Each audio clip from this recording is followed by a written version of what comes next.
তো সমুদ্রে আছি, সমুদ্রে তো পিকনিক করতে খুব ভালো লাগে।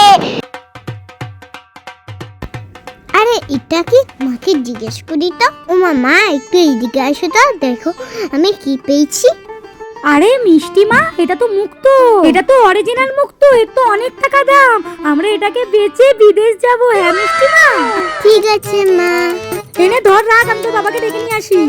ইয়ে কি মজা, বিদেশে যাব বিদেশে যাব।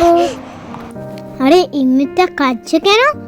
চাই গিয়ে দেখে আসি কেন কাঁদছে। তুমি সমুদ্রে এনজয় করছো না কেন? না, আমার মন ভালো নেই। মন খারাপ? কি হয়েছে আমায় বলো। সমুদ্রের ধারে আমার বাড়ি, ঝড়ে আমার বাড়ি ভেঙে গেছে। আমি এখন রাস্তাতেই থাকি, রাস্তাতেই খাই, রাস্তাতেই ঘুমাই, তাই জন্য আমার মন ভালো নেই। ঘর ভেঙে গেছে তো কি হয়েছে, নতুন ঘর বানিয়ে নাও। বলাটা খুব সহজ, আমরা তোমাদের মতন বড় লোক নই।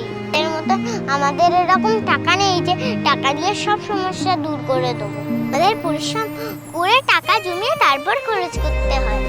এই না বন্ধু, আসল মুক্ত, তাকে বিক্রি করে অনেক টাকা পাবে, আর সেই টাকায় নতুন ঘর বানিয়ে নেবে। বিক্রি করে বিদেশে যাবে বলছিল, কত খুশি ছিলে। আমার বিদেশ যাওয়া থেকে বেশি ইম্পর্টেন্ট হলো তোমার বাড়ি ফিরে যাওয়াটা। মানবতার সবচেয়ে বড় পরিচয় হলো অপরের দুঃখে পাশে দাঁড়ানো।